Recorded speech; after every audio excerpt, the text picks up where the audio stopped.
हे विद्वानों, जब भगवान श्री राम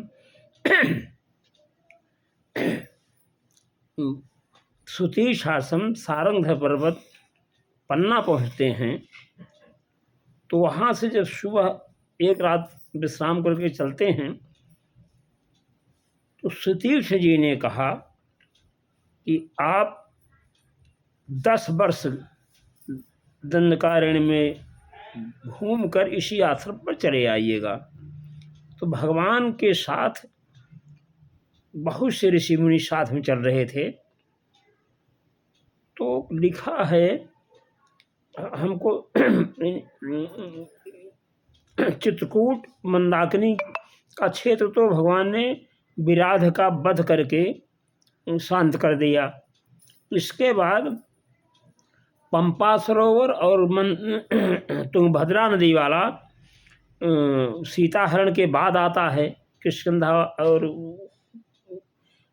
एक स्थान जनस्थान का दिया हुआ है। तो आप 10 वर्ष कहाँ घूमेंगे? बीच में नांदुरवार नाद करके मारीच ने अपने 2 साथियों के साथ भगवान के ऊपर वार किया था। तो नाद वार का ही नांदुरवार है। तो नांदुरवार जिले में अंतिम बार चलेंगे 10 वर्ष के बाद। ये ध्यान रखते हुए आप पन्ना से जिले से एक स्ट्रेट लाइन नासिक तक खींच दीजिए और फिर उस रेखा के बाएं तरफ 2-2 जिले और 2-2 जिले दाएं तरफ, ये लगभग 37 जिले आते हैं। मैंने गिना है, मैंने सब यात्रा किया है। इसमें पर्वतों, झीलों, नदियों के संगमों, उद्गमों,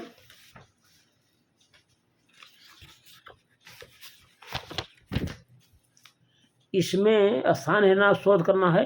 प्रपातों, नदियों के उद्गम, संगम, अंत देखिए। कुंडों, सरोवरों, वनों, पर्वतों पर टहलिए। झीलों का स्थान देखिए। इसी स्थानों पर ऋषियों के आश्रम पाए जाते हैं। 10 स्थान चौमासा वाले मिल जाएंगे।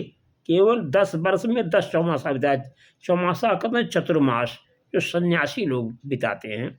ये है विष्णुशयनी एकादशी, आषाढ़ शुक्ल पक्ष एकादशी से लेकर के देवोत्थान एकादशी, कार्तिक शुक्ल एकादशी तक ये 4 महीना होता है। इसमें भगवान राम एक स्थान स्थिर रहे। तो ये 10 स्थान 10 वर्ष में हमको ये निश्चित करना है।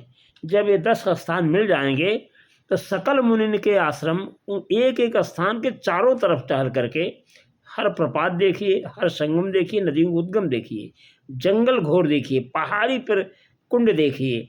तो वो सकल मुनि के आश्रम जाए जाए सुख देने वाला मिल जाएगा। पन्ना से नासिक तक अब कुछ लोग करते क्या हैं, देखिए विदर्भ जो है 8 जिला, यानी अमरावती, वर्धा या नागपुर केंद्र मान करके 8 जिले ले लीजिए। ये तो भगवान राम का रिश्तेदारी है। रिश्तेदारी में थोड़ी गए, इतना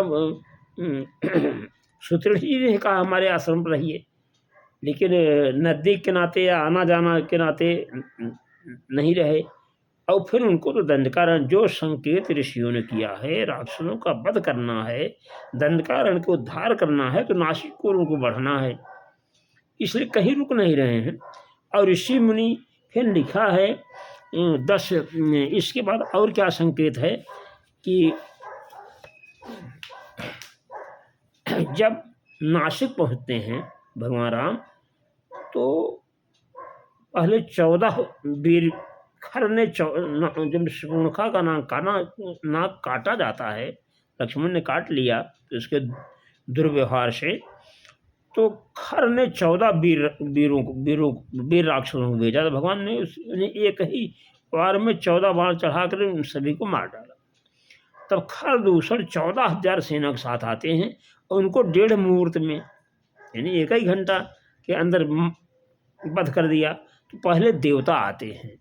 तो देवता लोग क्या कहते हैं, आकर के पहले ये तस्मिन् अंतरे देवाश्चारण संगता दुर्भिर दुन्दुभिश्चाभिनिघ्नन्तः पुष्पवर्षं समन्ततः रामस्योपर संहृष्टा भूर्षु विस्मितास्तदा अर्धाधिकमुहूर्तेन रामेण निश्चैश्वरैः चतुर्दशसहस्राणि रक्षसां कामरूपिण्यां खरदूषणमुख्यानां निहितानि महामृदे। इसी समय देवता चारणों के साथ मिलकर आए और हर्ष में भरकर दुंदु बजाते हुए वहाँ श्री राम के ऊपर चारों ओर से फूलों की वर्षा करने लगे। उस समय उन्हें देखकर बड़ा आश्चर्य हुआ था कि श्री राम ने अपने पहने बाणों से 1.5 मुहूर्त में ही इच्छानुसार, 1 मुहूर्त कहते हैं 2 घड़ी को, 48 मिनट को, तो 72 मिनट के अंदर 14,000 राक्षसों का वध किया था। इच्छानुसार रूप धारण करने वाले खरदूषण आज 14,000 राक्षसों का इस महासमर में संहार कर डाला।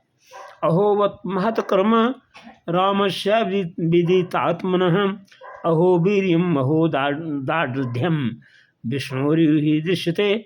वह बोले, अहो अपने स्वरूप को जानने वाले भगवान श्री राम का यह कर्म महान और अद्भुत है। इनका बल पराक्रम भी अद्भुत है और इन्हें भगवान विष्णु की भांति आश्चर्यजनक दृढ़ता दिखाई देती है इनमें, भगवान में। इत्येव मुक्ता ते सर्वे एवुर्देवा यथागतम ततो राजर्षय सर्वे संगता परमर्षय सभाज्य मुदिता रामम सागस्त्या इदमब्रुमम।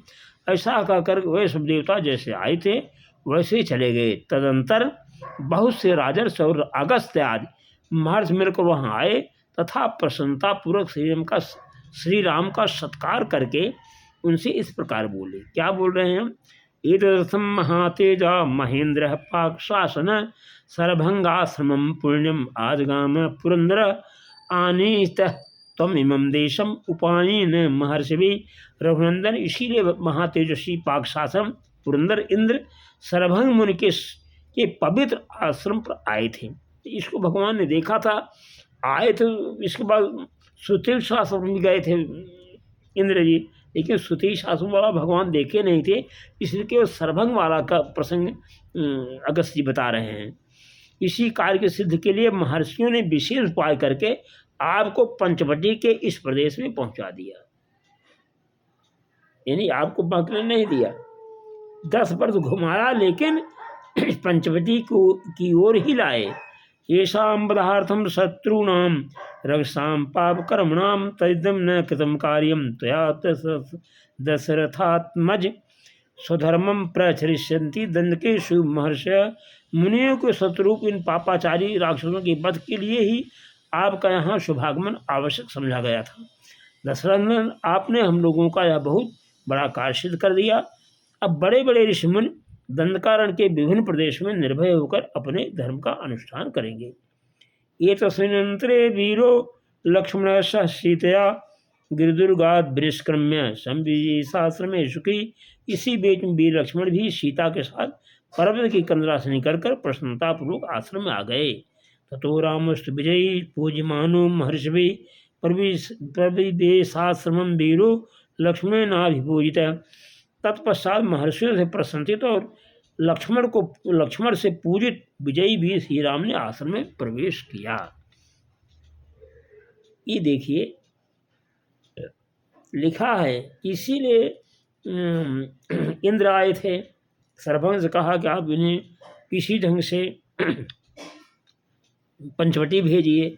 और सुतीक्ष के सरभंग के बाद सुतीक्ष आश्रम भी आए थे, क्योंकि सुतीक्ष ने बताया है श्री राम से कि हमको ले जाने के लिए आए थे, तो उनको भी यही सहेजा कि आप भेजिए। और जो अन्य ऋषि मुनि लगे थे वो दंडकारण्य जनस्थान निवासी खरदूषण दंडकारण्य को खाली कराने के लिए ही भगवान राम को वहाँ ले गए। ये ऋषियों ने यहाँ वाल्मीकि रामायण, श्रीमद् वाल्मीकि रामायण, अरण्यकांड 30वां सर्ग, श्लोक 29, 30, 31, 32, 33, 34, 35, 36, 37, 38 आप पढ़ेंगे तो ये सब लिखा हुआ है।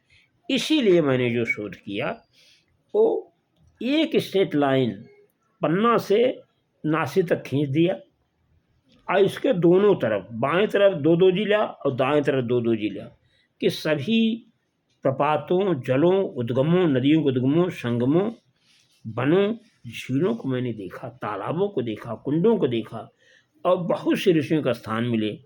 अब इसमें हम निश्चित कर रहे हैं कि किस स्थान पर भगवान ने चौमासा बिताया, और जो चौमासा बिताने वाली बात आ जाएगी तो सकल मुनिन के आसमन जाय जाय सुखदीन, उन्हीं एक चौमासा वाले स्थान पर से चारों दिशाओं में घूम घूम करके जलप्रपात, उद्गम, संगम जब नदियों को देखेंगे, जंगल देखेंगे, तो अन्य ऋषियों के, छोटे ऋषियों का भी आश्रम हमें मिल जाएगा, हर शोधकर्ता को मिल जाएगा। अब शोधकर्ता करते क्या हैं कि किसी एक ने लिख दिया कि भगवान श्री राम छत्तीसगढ़ में दंडकारण्य है। दंडकारण्य तो छत्तीसगढ़ है ही है, और वहाँ एक नक्शा में दिया हुआ, अब उतने, अरे दंडकारण्य तो यहीं से लग गया। वाल्मीकि रामायण लिखा, कृष्णा काठे तक जाता है, इधर डांग जिला तक जाता है। तो ये शोधकर्ता जो है सब वही नकल, हजारों किताबें लिखी जा रही, सब पीएचडी, बड़े बड़े पदाधिकारी लिखे, लेकिन वाल्मीकि रामायण में जो लिखा है उस पर ध्यान नहीं दे रहे हैं, और ये हमारा धर्म लुप्त हो जाएगा। जब कोई विद्वान, विद्यार्थी या शोधकर्ता, संत जब वाल्मीकि रामायण पढ़ेगा और इन शोधकर्ताओं की पुस्तक में देखेगा तो उसको भ्रम पैदा होगा और सारी पुस्तकें समाप्त हो जाएंगी, चाहे डॉक्टर रामावतार शर्मा जी हों, चाहे डॉक्टर कृष्णाय पांडे हों, यदु जी हों, एक और हैं, 4 कर मैंने किताब पढ़ा, और सब बेकार, किसी ने इस पर ध्यान नहीं दिया, सब वही छत्तीसगढ़। अरे तो ननिहाल यात्रा है, और विदर्भ देश, अयोध्या के ही एक विदर्भ नाम के राजा आकर के विदर्भ देश बसा, और विदर्भ देश से ही सारी लड़कियां ब्याही जाती थी अयोध्या में। तो इस संबंध का क्षेत्र तो भगवान जब पन्ना में नहीं रहे, घोर जंगल है, वहाँ से भी दूरी बनाया, और फिर ऋषि मुनि और सारे ऋषि मुनि, सरभंग तो रोका भी नहीं, तुरंत कहा कि मैं चिता लग जाता हूँ, आप सुधे शासन जाइए, क्योंकि इसके 1 घंटा पहले इंद्र ने उनको कहा था कि आप सुधे शासन भेजिए। सुतीव शासन 10 बार जो भ्रमण करा रहे हैं, और पंचाक्षर भोपाल है, दूसरा नहीं है, क्योंकि पंचाक्षर का वर्णन आप उत्तरकांड में जब पढ़ेंगे तो श्वेत ऋषि का, श्वेत राजा का भी वो कहानी है, यही पंचाक्षर भोपाल वाला। अब तो किसी के नाम से, रानी के नाम से विख्यात हो गया है। लोग कहते हैं 100-200 वर्ष ताल, अरे वो अनाज का ताल अपने है तो पहाड़ में है, वो राजा रानी थोड़ी, वो तो भोजे ने थोड़ा तोड़वा दिया था, राजा भोज ने, फिर थोड़ा सा निर्माण करा। लक्ष्मी बाई या कोई रानी है, अब वो हम लिखे हैं किताब में, याद नहीं रहता। तो आप लोग जब भी शोध करिए तो वाल्मीकि रामायण पढ़ करके, और ये 37 जिला मैं आपको लिखित भी भेज दूंगा, ये नोट कर रखिए, और रामायण पर शोध वाल्मीकि रामायण पढ़कर करिए। दूसरे का पढ़कर करेंगे तो उसमें आपको भ्रम पैदा होगा, और फिर यथार्थ आप शोध प्रस्तुत नहीं कर सकेंगे। जय श्री राम, जय श्री कृष्ण।